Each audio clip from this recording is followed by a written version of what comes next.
നമസ്കാരം. ഞാൻ ഡോക്ടർ ബാലാജി നാരായണസ്വാമി രാമനാഥൻ. എൻ്റെ channel NNR school of wisdom. ഈ ചാനലിൽ നമ്മൾ കോൺഷ്യസ്നെസ് അല്ലെങ്കിൽ ശുദ്ധബോധത്തെക്കുറിച്ചാണ് ഡിസ്കഷൻസ് എല്ലാം നടത്തിയിട്ടുള്ളത്. ഇന്നിപ്പം കഴിഞ്ഞ ആഴ്ചകളിൽ തിരുവനന്തപുരത്ത് കുറേ പ്രോഗ്രാമുകൾ ട്രിവാൻഡ്രത്ത് ആത്മീയത റിലേറ്റഡായിട്ട് ഇങ്ങനെ നടന്നുകൊണ്ടിരിക്കുകയാണ്. അപ്പം ഇത് TV-യിൽ ലൈവായിട്ട് ഈ പ്രോഗ്രാം വരുന്നുണ്ട്. ലോകത്ത് എവിടെ ഉള്ളവർക്ക് എവിടെയെങ്കിലും കാണാം, പക്ഷേ കാഴ്ചക്കാർ വളരെ കുറവാണ്. അതിൽ ഒരു പ്രോഗ്രാം അഭയാനന്ദ ആശ്രമത്തിൽ 7 ദിവസമായിട്ട് നെച്ചൂരിൻ്റെ ഒരു പ്രോഗ്രാം, പിന്നെ നാരായണീയം എന്ന് പറഞ്ഞ് ഹരിദാസ് ജിയുടെ അവരുടെ പ്രോഗ്രാം, ഇത് 15 ദിവസത്തെ പ്രോഗ്രാമാണെന്ന് തോന്നുന്നു. അതിങ്ങനെ ലൈവായിട്ട് പോയിക്കൊണ്ടിരിക്കുന്നു. അപ്പം ഇത് നമ്മുടെ ജോലികളുടെ ഇടയ്ക്ക് പല സ്പീച്ചുകളും ലൈവായിട്ടും അല്ലാതെയൊക്കെ ഒന്ന് കേട്ടപ്പം അതിൽ വളരെ പോസിറ്റീവായിട്ട് എനിക്ക് കണ്ടത് അല്ലെങ്കിൽ കേട്ട ചില കാര്യങ്ങളാണ്.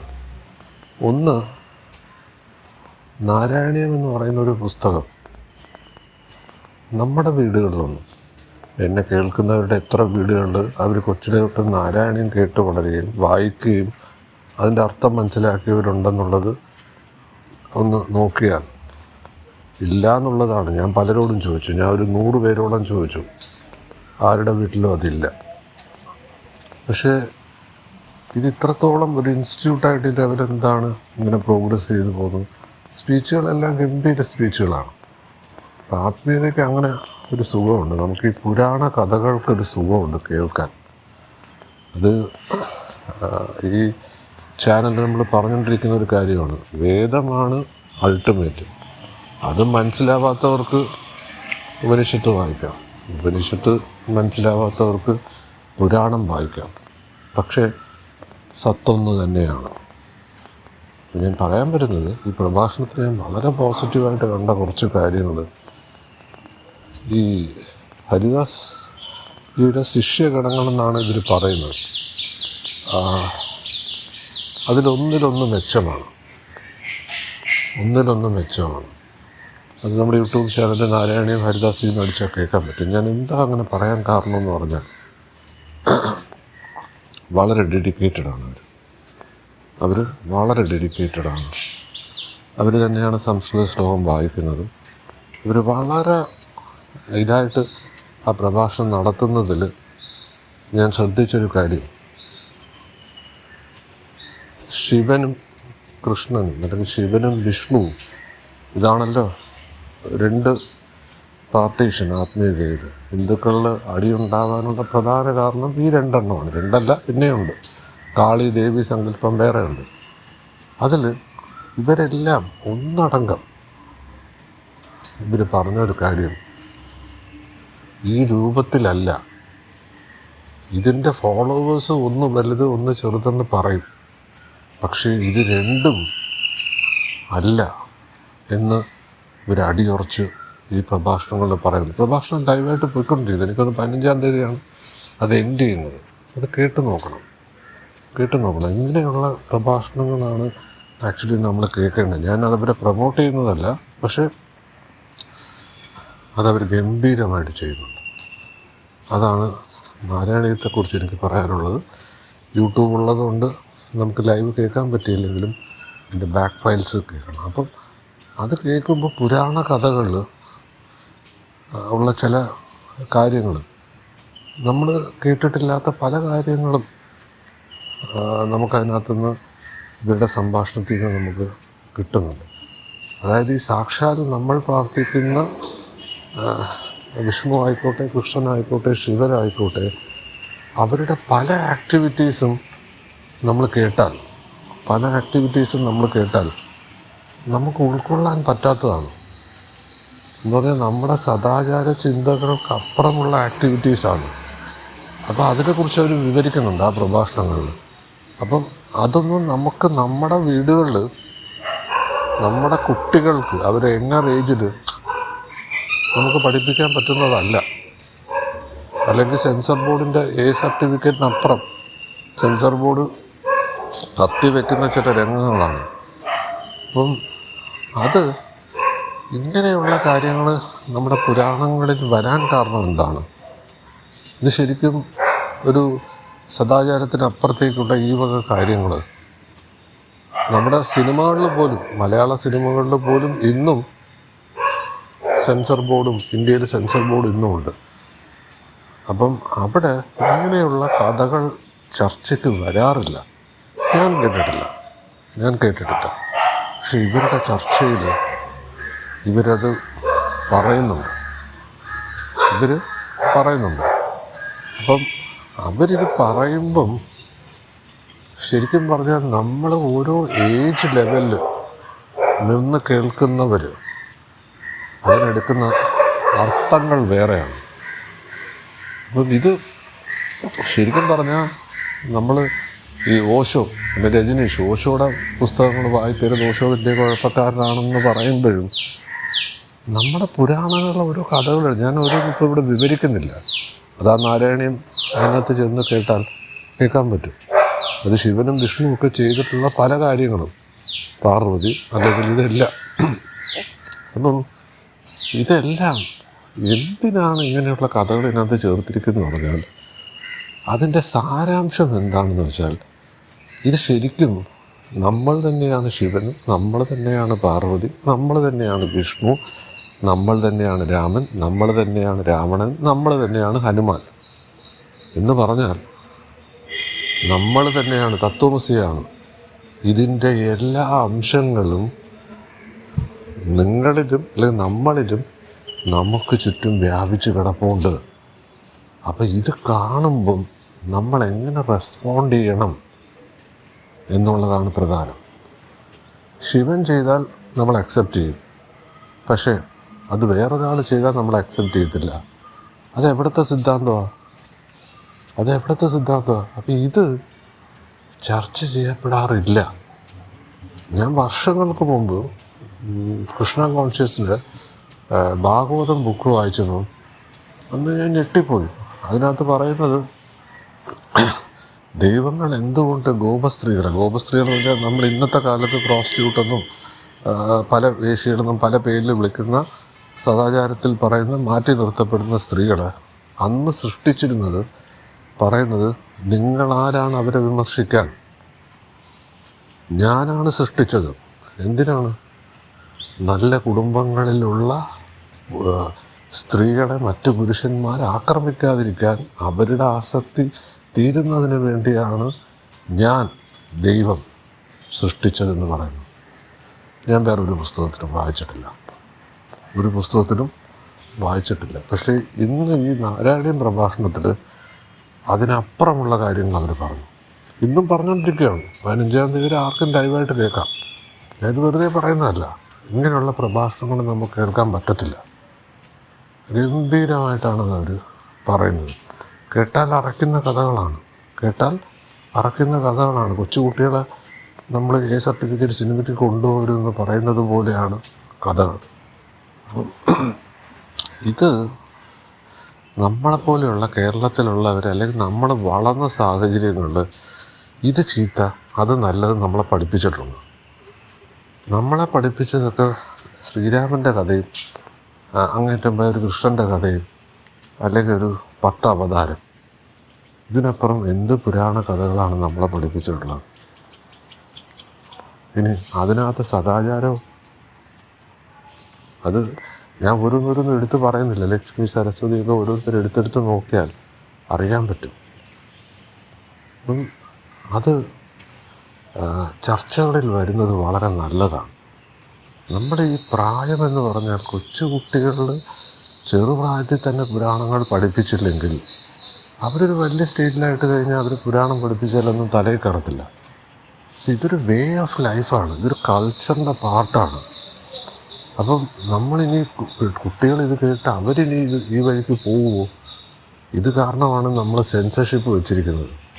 പലതും ആത്മീയതയിൽ പലതും സെൻസർ ചെയ്ത് വെച്ചേക്കാണ്. തന്ത്രവിദ്യ അത് സെൻസർഷിപ്പിലാണ്, പറഞ്ഞു കൊടുക്കാൻ പാടില്ല. ഗുപ്തവിദ്യയാണ്, ഒക്കൾട്ടിസമാണ്, എല്ലാത്തിനകത്താണ് ഇവർ കൂടെ നിബന്ധനകൾ വെച്ചിട്ടുണ്ട്. എന്ന് പറഞ്ഞാൽ കുറേ മുതലാളിമാർക്ക് മാത്രമേ ഉള്ളൂ, അവർക്ക് മാത്രമേ കിട്ടത്തുള്ളൂ. ബാക്കിയുള്ളവരെല്ലാം തെണ്ടി തിരിഞ്ഞ് നടക്കണം, നമ്മുടെ നക്കാപ്പിച്ചയും കേട്ട് നടക്കണം. ഈ ഒരു ആറ്റിറ്റ്യൂഡാണ് ഇത് അന്വേഷിച്ച് പോകുന്നവർക്ക് കിട്ടുന്നത്. അതൊരു തോന്നലാണെന്ന് പിന്നെ മനസ്സിലാവും. അത് ഞാൻ എന്തായാലും ഇതിൽ പറയാം. ഇനി നെച്ചൂരിൻ്റെ പ്രഭാഷണം ഗംഭീര പ്രഭാഷണമാണ്, ഒരു രക്ഷയില്ലാത്ത പ്രഭാഷണമാണ്. അതിൽ പലതും പറയുന്നുണ്ട്. എന്ന് പറഞ്ഞാൽ ആത്മീയതയും ചാരിറ്റിയുമായിട്ട് യാതൊരു ബന്ധവുമില്ല. അവർ പറയുന്നുണ്ട്, സ്വാമിമാർ ബാക്കിയുള്ളവരുടെ പൈസ വാങ്ങിച്ച് സ്കൂളും ആശുപത്രിയൊക്കെ കിട്ടുന്നുണ്ട്. അവിടെ ജോലിയും കൂലിയും ഇല്ലാത്ത സ്വാമിക്ക് ബിസിനസ്സുകാർ പൈസ കൊടുത്ത് ഇവരെ കൊണ്ട് കാര്യങ്ങൾ നടത്തുകയാണ്. ഇതും ആത്മീയതയായിട്ട് യാതൊരു ബന്ധമില്ലെന്ന് നെച്ചൂര് പച്ചയ്ക്ക് പറയുന്നുണ്ട്. പണ്ടത്തെ പ്രഭാഷണങ്ങളിൽ ഇത് പറഞ്ഞിട്ടില്ല, ഇപ്പോൾ പറയുന്നുണ്ട്. നല്ല കാര്യം, വളരെ നല്ല കാര്യം. അത് പറഞ്ഞു പോകേണ്ട കാര്യങ്ങൾ തന്നെയാണ്. അല്ലെങ്കിൽ സ്വാമി എന്ന് പറഞ്ഞാൽ, ആശ്രമം എന്ന് പറഞ്ഞാൽ സ്കൂളായി, കോളേജായി, പിന്നെ വലിയ പ്രസ്ഥാനങ്ങളായി. അതും ആത്മീയതയായിട്ട് ഒരു ബന്ധവുമില്ല. നെച്ചൂരത് പച്ചയ്ക്ക്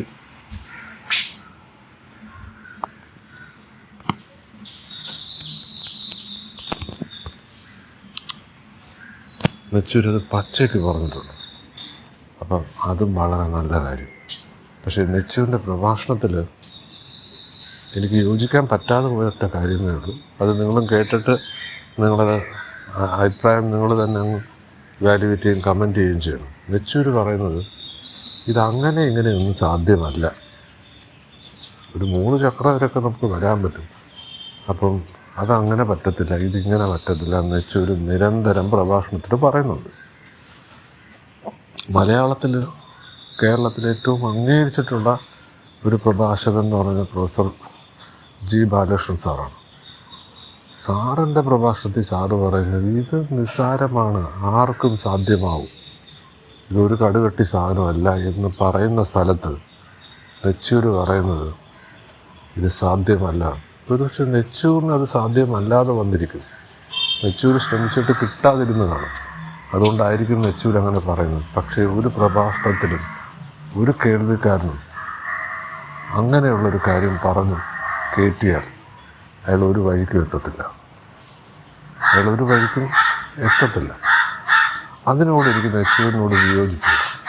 കേട്ട് നോക്കുക, നെച്ചൂരിൻ്റെ സ്പീച്ച് കേട്ട് നോക്കുക. അങ്ങനെയുള്ളവരെ കേട്ടാൽ ഒരിക്കലും നമുക്ക് കടക്കാൻ പറ്റത്തില്ല. നമ്മൾ കേൾക്കുന്നവരാരായിരിക്കണം?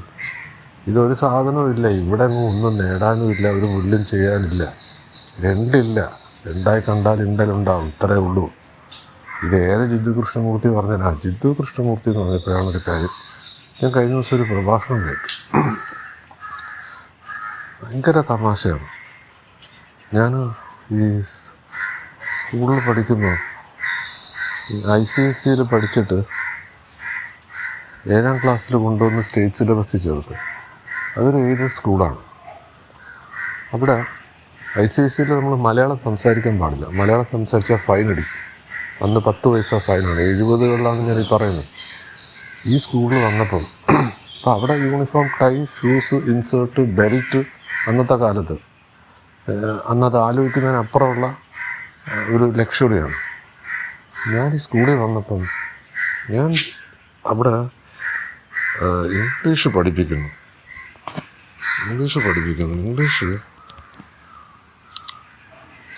ഇംഗ്ലീഷ് മലയാളത്തിൽ പഠിപ്പിക്കുന്നു. സത്യം പറഞ്ഞാൽ എൻ്റെ ജീവിതത്തിൽ എനിക്ക് കിട്ടിയ ഏറ്റവും വലിയൊരു ഷോക്കാണ്. എന്ന് പറഞ്ഞാൽ ഇംഗ്ലീഷ് എങ്ങനെ മലയാളത്തിൽ പഠിപ്പിക്കാൻ പറ്റും? ഞാൻ പിന്നെയാണ് മനസ്സിലാക്കുക, ആ ഇരിക്കുന്ന കുട്ടികൾക്ക് ആർക്കും ഇംഗ്ലീഷ് അറിഞ്ഞുകൂടാ.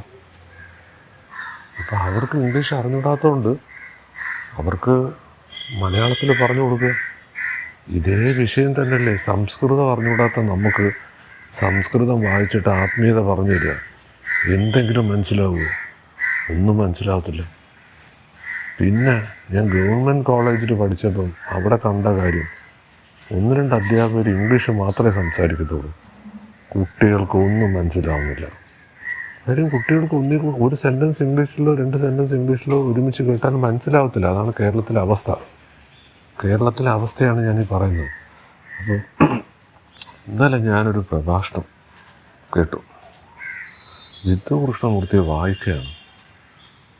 ആ ഓരോ വാക്കും അണ്ടർസ്റ്റാൻഡിങ്, ഫിയർ, സെക്യൂരിറ്റിയൊക്കെ മലയാളത്തിലോട്ട് ട്രാൻസ്ലേറ്റ് ചെയ്ത് പറയുകയാണ്. ഈ സംസ്കൃത ശ്ലോകം മലയാളത്തിലാക്കി പറയുന്നത് പോലെ ജിത്തു കൃഷ്ണമൂർത്തിയെ പറയുകയാണ്. ഞാനത് കേട്ട് അതിശയിച്ചു പോയി. എന്തിനാണ് ഈ ഒരു കാര്യം, അറിഞ്ഞുകൂടാത്തൊരു കാര്യം എന്തിനാണ് പറയാൻ ശ്രമിക്കുന്നത്? അപ്പോൾ ചുരുക്കം പറഞ്ഞാൽ ഇംഗ്ലീഷ് മീനിങ് മലയാളത്തിൽ പറയാനും സംസ്കൃതം മലയാളത്തിലും പറയാൻ പറ്റുന്നവർക്ക് ആർക്ക് വേണമെങ്കിലും പ്രഭാഷണം നടത്താം എന്നൊരവസ്ഥയിലാണ് നിൽക്കുന്നത്. അതെന്തായാലും നിന്നോട്ടെ. അതിപ്പോൾ ഓരോ പ്രസ്ഥാനങ്ങളുടെ ഭാഗമായിട്ട് ഒരാൾ PSC പരീക്ഷ എഴുതി അല്ലെങ്കിൽ കോളേജ് അധ്യാപകനായി, സർക്കാർ ശമ്പളം കിട്ടും, പഠിപ്പിച്ചാലും പഠിപ്പിച്ചില്ലെങ്കിലും പ്രശ്നമില്ല എന്ന് പറയുന്ന കണക്കാണ് അവസ്ഥ. ആ സെയിം അവസ്ഥയാണ് ആത്മീയതയിൽ നിലനിൽക്കുന്നത്. ഇന്നിപ്പോൾ ആർക്കും എന്തിനെക്കുറിച്ച് സംസാരിക്കാം. കാര്യം മെറ്റീരിയൽ ഉണ്ടെങ്കിൽ. ഇപ്പം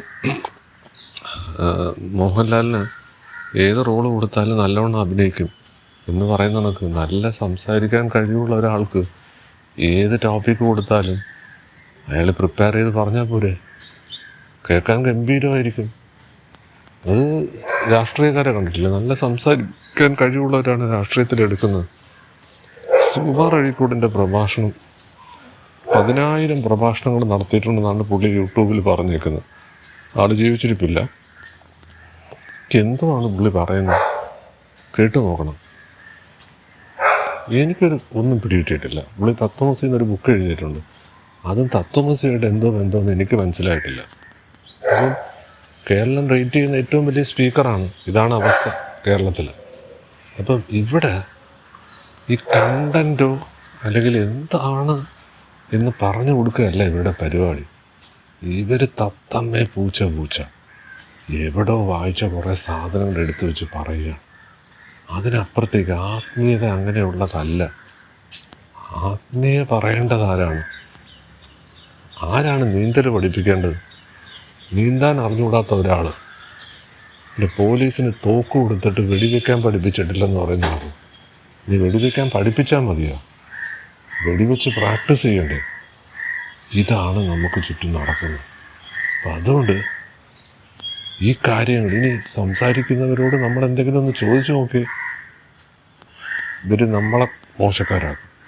അത് സ്കൂളിലും കോളേജിലും അങ്ങനെയാണ്. അധ്യാപകരോട് ചോദിച്ചാൽ ആ കുട്ടിക്ക് 2 അടി അധികം കിട്ടും, അല്ലെങ്കിൽ ഇൻറ്റേർണൽ മാർക്ക് കുറയ്ക്കും.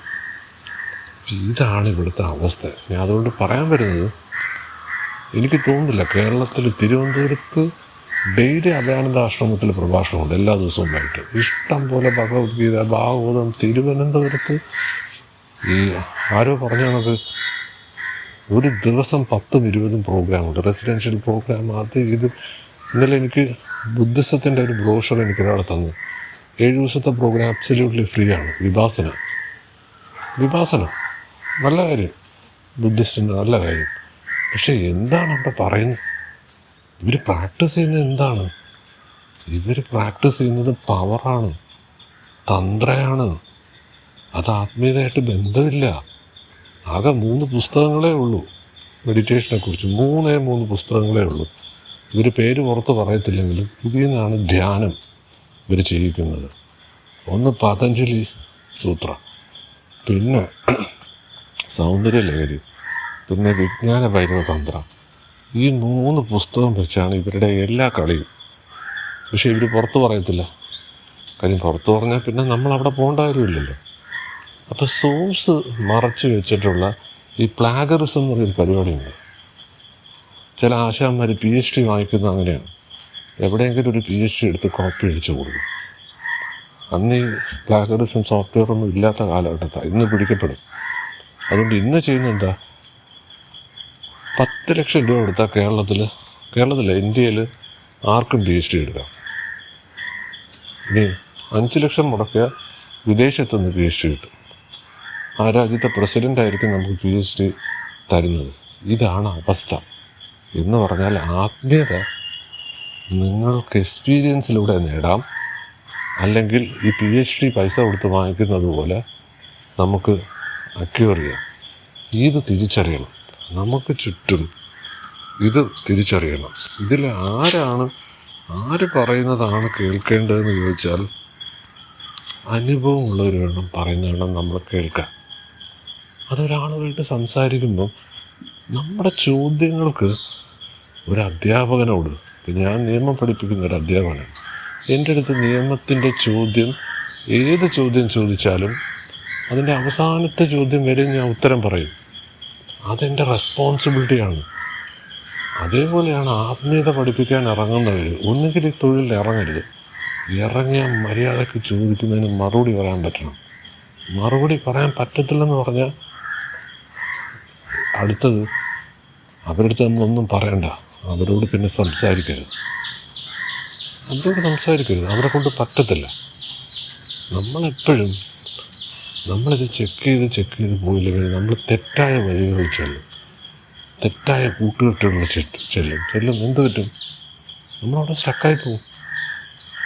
സ്കൂളിലും കോളേജിലൊക്കെ പോകുമ്പോൾ പിള്ളേർ ക്ലാസ് കട്ട് ചെയ്ത് പോകുന്ന കേട്ടില്ലേ? നല്ല കുട്ടികൾ പോലും ചീത്ത കൂട്ടുകെട്ടുകൾ ചെല്ലുമ്പോൾ ഒരു മോശമാവും. അപ്പോൾ സത്സംഗം ഒരു വളരെ പ്രധാനപ്പെട്ട കാര്യമാണ്. എല്ലാ പുസ്തകങ്ങളും എടുത്ത് വായിക്കരുത്. ആരാണ് ഈ ഓഥർ? അത് താവോയിസത്തിനെ കുറിച്ചും മറ്റേതിനെ കുറിച്ചും ഒക്കെ മലയാളത്തിൽ ഇഷ്ടംപോലെ പുസ്തകം. ഈ എഴുതിയിരിക്കുന്ന ആൾ താവോയിസമായിട്ട് എന്ത് ബന്ധം? യഥാർത്ഥ താവോയിസത്തിൻ്റെ ലിറ്ററേച്ചർ ഉണ്ടല്ലോ, അതിൽ ട്രാൻസ്ലേറ്റഡ് വേർഷൻ എടുത്താൽ പോരെ? അപ്പം അദ്ദേഹം പറഞ്ഞ പ്രസ്ഥാനങ്ങൾ ഇഷ്ടം പോലെയായി. വലിയ വലിയ മുതലാളിമാരാണ്, ഇതിൻ്റെയൊക്കെ അതോറിറ്റി ഇവരാണ്. സംസ്കൃതം അറിഞ്ഞാൽ ആത്മീയത അറിഞ്ഞു, ഇംഗ്ലീഷ് അറിഞ്ഞാൽ ജിഡു കൃഷ്ണമൂർത്തി അറിഞ്ഞു. ഇത് ആണ് നമുക്ക് ചുറ്റും നടക്കുന്ന ആത്മീയത. അതുകൊണ്ട് ഇതിലേക്ക് കടക്കണമെങ്കിൽ നമുക്ക് BSc പഠിക്കാം, MSc പഠിക്കാം, കുറേ കാണാതെ പഠിച്ച് പരീക്ഷ പാസ്സായി, അല്ലെങ്കിൽ BCom പഠിക്കാം, MCom പഠിക്കാം, LLB പഠിക്കാം, LLM പഠിക്കാം. കുറേ കാണാതെ പഠിച്ച് നമുക്ക് എഴുതി പരീക്ഷ പാസ്സാകും, റാങ്കും കിട്ടും. എനിക്കൊക്കെ റാങ്ക് കിട്ടിയിട്ടുണ്ട്, LLBക്കും LLM റാങ്ക്. കോടതിയിൽ ചെന്നാൽ നമ്മളൊന്നുമല്ല. അവിടെ ഈ പഠിച്ചതൊന്നുമല്ല. അതാണ് എക്സ്പീരിയൻസ് ലെവല്. അവിടെ നമ്മൾ ഇറങ്ങി പയറ്റിയാലേ നമുക്ക് തെളിയാൻ പറ്റൂ എന്ന് പറയുന്ന കണക്കാണ് ആത്മീയത. ഒരു പണി എടുക്കാതെ, ഒരു സാധനയും, ഒരു പ്രയത്നവും ചെയ്യാതെ ഒരു ചുക്കും ചുണ്ണാമ്പ് കിട്ടത്തില്ല. പിന്നെ എവിടെയെങ്കിലുമൊക്കെ പോയി 7 ദിവസം 14 ദിവസം 21 ദിവസം ഇവരുടെ കൊട്ടാരത്തിലും ആശ്രമത്തിലും കിടന്നാൽ കുറച്ച് ദിവസം സുഖം കിട്ടും. തിരിച്ച് നമ്മൾ പുറത്ത് വരുമ്പം പഴയ കുരങ്ങൻ്റെ സ്വഭാവം തന്നെ നമുക്ക് വരും. ഇത് നമ്മൾ തിരിച്ചറിഞ്ഞില്ലെങ്കിൽ ഇനി യെച്ചൂരിൻ്റെ പ്രഭാഷണത്തിൽ യെച്ചൂർ ഒരു കാര്യം കൂടെ പറഞ്ഞു. ഇപ്പോൾ ഇഷ്ടം പോലെ പുസ്തകമുണ്ട്, ഓൺലൈനിൽ നിന്ന് കേൾക്കാം. എന്നിട്ട് എന്തുകൊണ്ട് ആൾക്കാർക്ക് ഇത് കിട്ടുന്നില്ല? മഹാന്മാരുടെ നേരിട്ടുള്ള സന്ദർശനം വേണം, നേരിട്ട് കാണണം എന്ന് പ്രഭാഷണത്തിൽ പറയുന്നുണ്ട്. ഇത് കേൾക്കുന്ന ഒരാൾ ഇത് എങ്ങനെ എടുക്കുന്നത്? വിവേകാനന്ദൻ ഗുരുവിനെ അന്വേഷിച്ചതുപോലെ നമ്മൾ ഗുരുവിനെ അന്വേഷിച്ച് എവിടെ ഹിമാലയത്തിൽ പോകണം. അപ്പോൾ ആൾക്കാരോട് ഹിമാലയത്തിലൊന്നും പോകണം, നിങ്ങളുടെ തൊട്ടടുത്തുണ്ട്. അപ്പോൾ നമ്മൾ അന്വേഷിച്ചിറങ്ങണം. ഒരു 10 ചോദ്യം എഴുതിയിട്ട് പോകണം.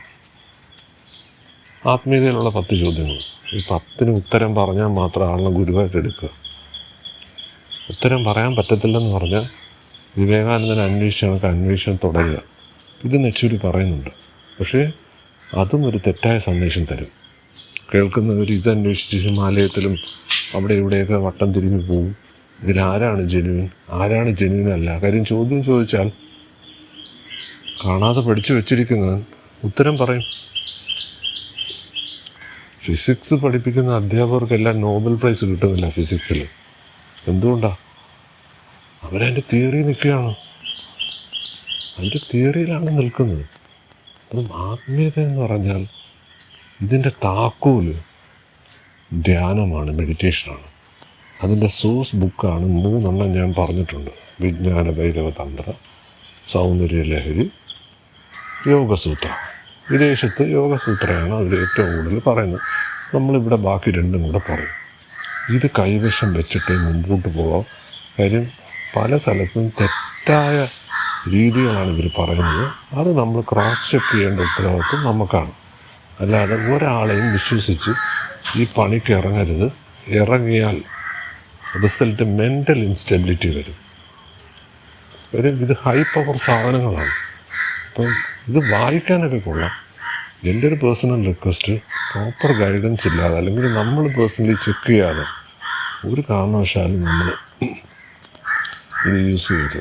ഒരു കാരണവശാലും നമ്മൾ കാറ് ഓടിക്കുന്നവരാണെങ്കിൽ ഓട്ടോമാറ്റിക് കാർ ഓടിക്കാത്ത ഒരാൾ ഓട്ടോമാറ്റിക് കാറ് എടുത്ത് കയ്യിൽ കൊടുത്താൽ, ഒറ്റയടിക്ക് കൊടുത്താൽ അപകടം ഉണ്ടാകും.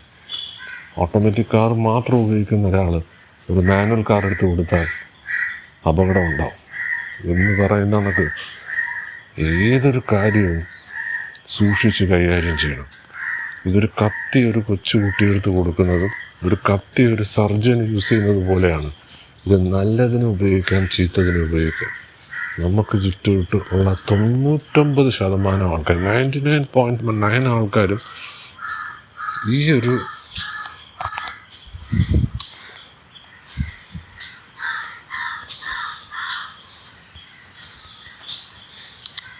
ഈ ഒരു സാധനം അവർ വിറ്റ് പൈസ ഉണ്ടാക്കുന്നവരാണ്. എത്ര ഉദാഹരണങ്ങൾ ഞാൻ പറയാം. ഞാൻ ഒരു സ്ഥലത്ത് ചെന്നപ്പം പുസ്തകം, കുറച്ച് ബുക്ക് അവിടെ ഇരിക്കുന്നു. ഞാനതെടുത്തു. കുറച്ചധികം പുസ്തകം ഞാൻ എടുത്തു, ബാക്കിയുള്ളവർക്ക് കൊടുക്കാനായിട്ട്. എൻ്റെ കയ്യിൽ കോപ്പീസുണ്ട്. പുസ്തകത്തിനകത്ത് 25 രൂപയാണ് അടിച്ചത്. ചെറിയ പുസ്തകം. ആ 25 രൂപയുടെ പുസ്തകത്തിന് ഇവിടെ 30 രൂപ ചാർജ് ചെയ്യുന്നു. അപ്പം ഞാൻ ചോദിച്ചു, പഴയ ബുക്കിന് പൈസ കുറയ്ക്കുകയല്ലേ വേണ്ടത്? അല്ല, ഇപ്പോഴത്തെ വില പുതിയതാണ്. ഒന്ന് ആലോചിച്ച് നോക്കുക. ആത്മീയത എന്ന് പറയുന്ന സംഭവം ഇന്ത്യയിൽ എവിടെയെങ്കിലും MRPക്ക് മുകളിൽ പൈസ വാങ്ങിക്കുന്ന ഒരു ഏർപ്പാടുണ്ടോ?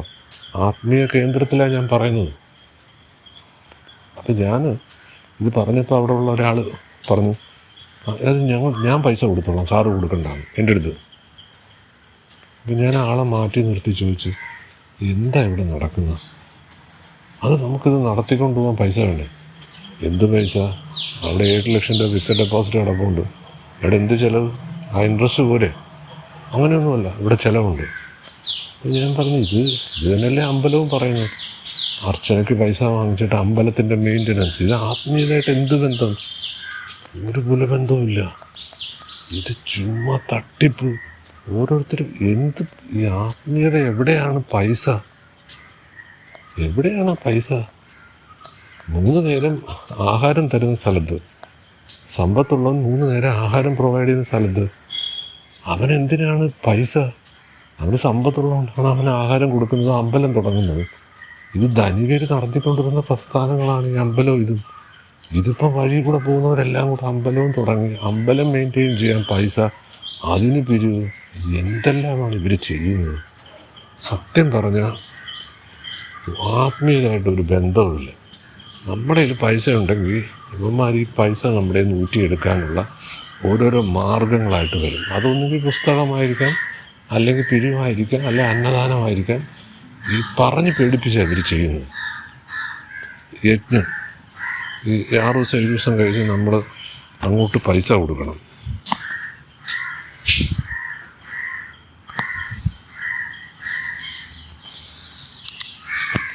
നമ്മൾ യജ്ഞപ്രസാദം വാങ്ങിക്കുന്നതിന് നമ്മൾ അങ്ങോട്ട് പൈസ കൊടുക്കണം. ഇതെന്ത് ഏർപ്പാടാന്ന് എനിക്ക് ഇതുവരെ മനസ്സിലായിട്ടില്ല. ഞാൻ കൊടുക്കാറില്ല. ഞാൻ ഒരു സ്ഥലത്ത് പോയാലും കൊടുക്കാറില്ല. ഇല്ലാത്തതുകൊണ്ടല്ല, ഇതൊക്കെ എന്ത് പ്രാക്ടീസാണ്? ഇപ്പം മനുഷ്യനെ പേടിപ്പിച്ച് കൊടുത്തില്ലെങ്കിൽ പ്രശ്നമാവുമോ? കൊടുത്താൽ എനിക്ക് എല്ലാവരും കൊടുക്കുന്നു, എന്നാൽ നമ്മൾ കൊടുക്കണം. ഇതൊക്കെ എതിർക്കപ്പെടേണ്ട കാലം കഴിഞ്ഞു.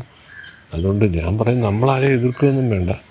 നമ്മളിതൊക്കെ കണ്ട് യഥാർത്ഥത്തിൽ എന്താണെന്ന് നമ്മൾ തിരിച്ചറിഞ്ഞ് നമ്മൾ മുമ്പോട്ട് പോകും. PhD അങ്ങനെയാണ്. LLM വരെ, BA പഠിക്കാം, MA പഠിക്കാം. PhDക്ക് പോയി രജിസ്റ്റർ ചെയ്ത് കഴിഞ്ഞാൽ അവിടെ പുസ്തകത്തിൽ നിന്ന് PhD കിട്ടത്തില്ല. അതാണ് ഹയസ്റ്റ് ഡിഗ്രി ഒരു യൂണിവേഴ്സിറ്റി തരുന്നത്. അത് നമ്മൾ അന്വേഷിച്ചാണ് കണ്ടെത്തേണ്ടത്. അതിനാണ് ഡോക്ടറേറ്റ് ഓഫ് ഫിലോസഫി, അല്ലാതെ ഡോക്ടറേറ്റ് ഓഫ് ലോയും ഡോക്ടറേറ്റ് ഓഫ് കോമേഴ്സും ഡോക്ടറേറ്റ് ഓഫ് ഇംഗ്ലീഷും ഡോക്ടറേറ്റ് ഓഫ് മലയാളം അല്ല. ആ PhD പോലെ ആദ്യകഠിന തപസ് ചെയ്യുന്നവർക്ക് മാത്രമേ കിട്ടൂ. അല്ലാതെ 5-10 ലക്ഷം രൂപ കൊടുത്ത് PhD വാങ്ങിക്കുകയും വിൽക്കുകയും ചെയ്യുന്നവർക്കുള്ളതല്ല ആത്മീയത. ഇതാണ് എനിക്ക് ഇന്ന് പറയാനുള്ളത്. ഇത് ഓരോരുത്തരും ശ്രദ്ധിച്ച് ഈ പാതയിൽ മുമ്പോട്ട് പോവുക. സബ്സ്ക്രൈബ് ചെയ്യാത്തവർ സബ്സ്ക്രൈബ് ചെയ്യുക.